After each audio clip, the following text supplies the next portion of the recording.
We have already started kinematics, and soon I'll give you few assignments on kinematics based on the class 9, 10 theory that you have done.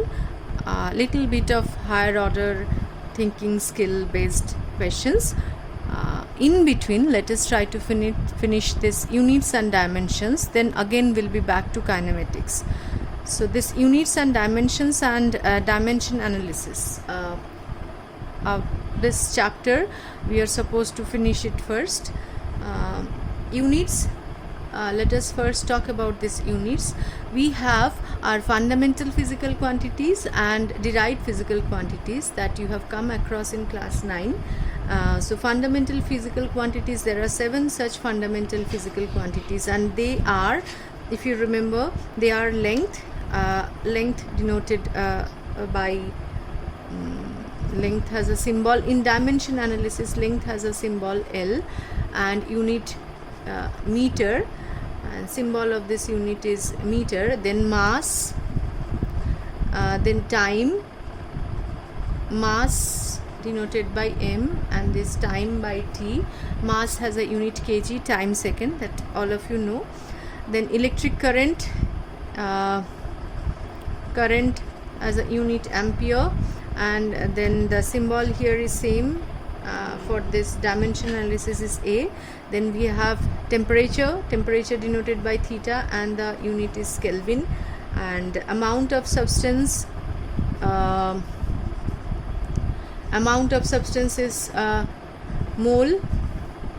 The symbol for the unit is mole, and in dimension also we'll write it MOL. And luminous intensity is candela,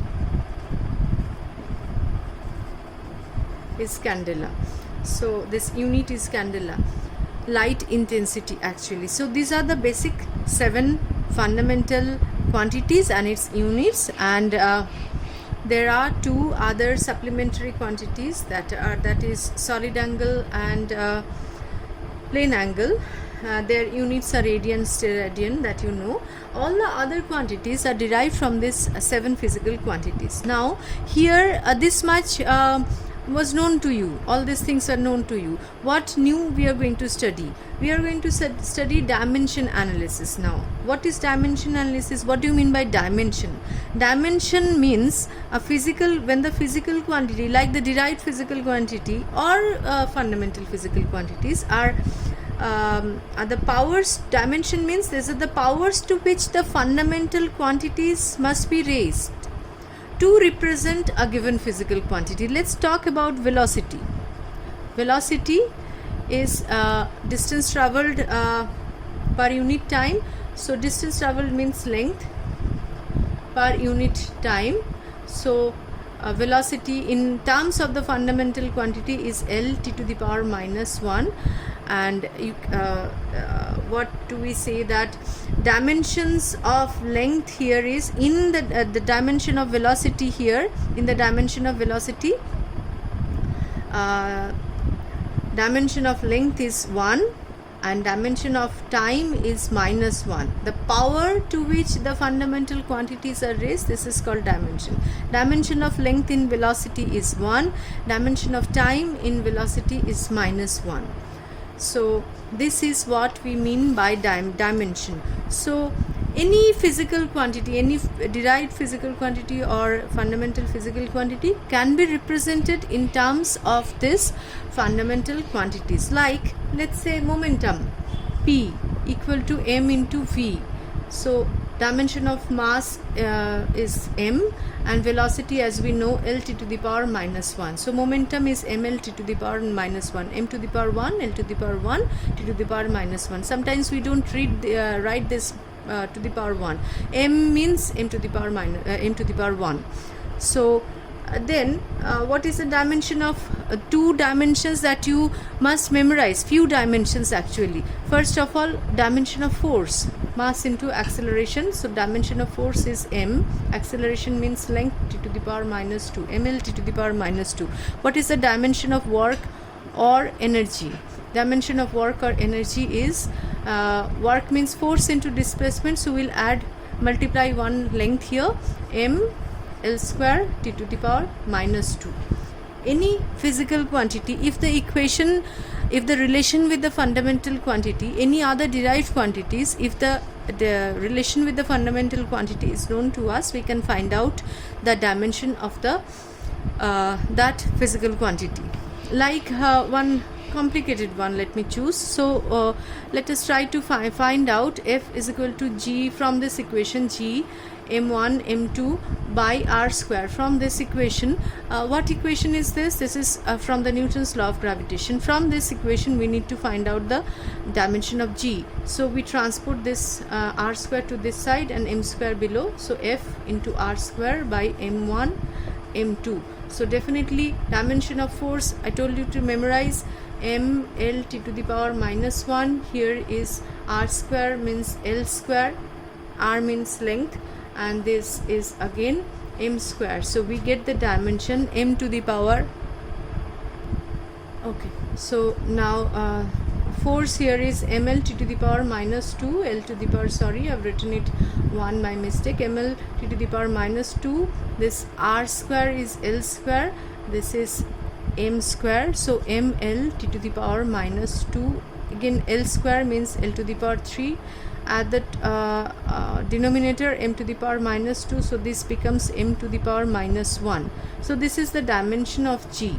Now there are let me categorize the quantities basically. So we have, this is a constant, G is actually a constant, so this constant is having a dimension. There are a few other constants like pi, like E, they don't have dimensions. So constant with dimension, constants without dimension, dimensionless constant. Now similarly, few variables, most of the variables they have dimension, like force, energy, mass, velocity, all they are having dimensions. But there are few other quantities which are not having dimensions, like mu, the refractive index. Refractive index is sin I by sin R. So it's a ratio, it's not having dimension. Similarly, relative density, it's not, or the specific gravity, they are dimensionless variables, they are ratio. So dimensionless variable with dimension variable, dimensionless constant and with dimension constant. So in this chapter, while solving the numericals, you will come across many such physical quantities which are not known to you, like surface tension, elasticity, viscosity. All these things are not known to you. Don't get afraid. In course of time, you'll know all the physical quantities, and then you can completely solve this chapter after that time. And even this dimension analysis we need in class 12 also. In each and every chapter, as we come across new physical quantities, the dimension of that quantity we need to know. Now we'll straightway move on to the uses of dimension analysis. What are the uses? So first use is, we use this dimension analysis to convert, for the conversion of units. Okay, this is based on the fact that the product of the numerical value n and its corresponding unit is a constant. Okay, so conversion of this unit from one unit system to another, this can be done using dimension analysis. We will try to explain it, try to understand it using an example later on. But let me move on to two more important things that from where question comes frequently. Second use is to check the dimensional correctness of equation. Check whether the equation is correct or not. This is the second use, to check the dimensional correctness of the equation. Like suppose there is a principle we use in this equation, in this case, to check the equation. What is that principle called? That principle is called the principle of homogeneity. this is the principle of homogeneity, and the principle of homogeneity states that the dimension of all terms, suppose we have the equation s is equal to ut plus half at square, and it says that the dimension of all the terms present in the physical, in this equation, in the physical expression, should be same, having same dimension. Okay, dimensions of each and every term must be same. Example, this one, this side the dimension is clearly L, so ut has to be L, at square has to be L. Okay, so this is the principle of homogeneity. Okay, now let us try to understand it with an example. Let us take the equation. It's a very known equation of a pendulum. T is equal to 2 pi root over L by G. So we'll check the dimensional correctness of this equation. For that, we'll divide into two parts, LHS and RHS. LHS is time period, so it has a dimension of time. RHS, this is a dimensionless constant, so we'll just ignore it. And what is the dimension of this side? RHS has a dimension, we write it inside, this is L, and G is L, t to the power minus 2, so it is t square root equal to t. So LHS equal to RHS, so dimension of both sides is same. So this equation is dimensionally correct. Okay, another example let me discuss. Like suppose we have an equation like this. This is V is equal to A plus BT plus C by D plus T. So what will be this V is the velocity, T is the time. Only this thing is known to me. Now what should be the dimension of A, B, C, D? How to find out? So V, the left hand side has a dimension LT to the power minus 1. So each and every term must have the dimension of velocity LT to the power minus 1. So clearly A must have the dimension LT to the power minus 1. Now coming to this B, so BT must have a dimension LT to the power minus 1. So B must be equal to, the T has a dimension of capital T, LT to the power minus 1 divided by T. We write the dimension of T, transport it here and write the dimension. So LT to the power minus 2. So A, B sorted. Now we come to the last part, C here. Now we'll concentrate on the denominator. In this denominator, this is time. So D has to be time. Each and every term here must have the same dimension. If T is time, this is a different kind. The whole thing has to be LT to the power minus 1. But if we have to consider the denominator also separately. So if T is this, D must have the dimension of time also. Now this left is C, so in the denominator is T itself, so C must have the dimension of length. So all things sorted. Now the third equation of dimension analysis is, third use of dimension analysis is to establish a relation between various physical quantities. Establish relation between various physical quantities. Suppose it's given that for frequency of a stretch string depends upon the tension. It depends upon the tension. Tension is a kind of force, and length of the string and mass per unit length is denoted by mu. Mu is mass per unit length of the string. So what should be the dimensional formula? Predict the dimensional formula. So we write F equal to a constant, and this is tension. Tension is a kind of force. Let F varies with T as T to the power A, and let F varies with L at length of the pendulum, this L to the power B, and this mu with mu to the power C. Now F frequency has a dimension, LHS is having a dimension T to the power minus 1. Okay. Now t to the power minus 1 means m to the power 0, l to the power 0, t to the power minus 1. We can simply write it as t to the power minus 1, but we are writing here m0, l0, 2 because we need these values. K is dimensionless constant. This is force. This is tension. Tension is a force. So force is ml t to the power minus 2 to the power a. Now this is length l to the power b, and this is mass per unit length m l to the power minus 1 to the power c. Okay, now we'll add this thing together. K will bring this m part together, l part, and to t. So power of m, total power of m is minus 2a plus c. Total power of l is l to the power a plus b minus c, a plus b minus c, and total power of t is t to the power minus 2a.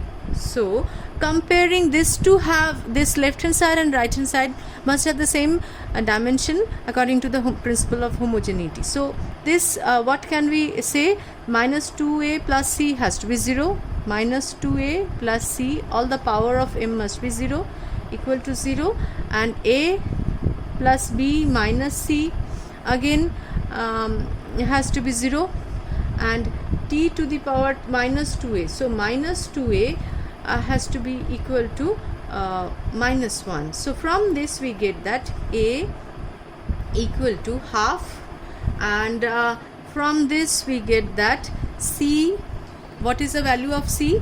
C equal to minus half, and putting the value here we get that b equal to minus 1. Okay, so from all this thing, after finding out a, b, c, we can write the equation as f is equal to k t to the power a, that is t to the power half, and l to the power b, that is l to the power minus 1, and mu to the power c, that is minus half. So this thing becomes k by l, and arranging this we get that t by mu. Frequency is this. So experimentally the value of k is half. So this is the prediction of this equation, and experimentally we have confirmed the equation also. The scientists have confirmed the equation. Now these are the uses of dimension analysis, examples, and now the limitation of dimension analysis. As you can see, we cannot find out the value. We can predict the equation, but the by this method we cannot find out the value of constant. Value of this constant cannot be found out. This is the first point. Second point is, by this method, if any trigonometric function, logarithmic function, or exponential function is there, we cannot analyze these powers. All these trigonometric, logarithm, and exponential functions, they are dimensionless. So we cannot predict this equation which are having this sort of terms inside. They cannot be analyzed. Now part 3, the point 3 here is, suppose equation like s is equal to ut plus half at square. This equation is containing two terms. We cannot predict the equation like this. We can predict any equation which is having one term on both sides. If a physical quantity depends on sum or difference of two quantities, we cannot predict that equation using dimension analysis. So these are the limitations of dimension analysis. Next day we will be back with kinematics once again. Thank you.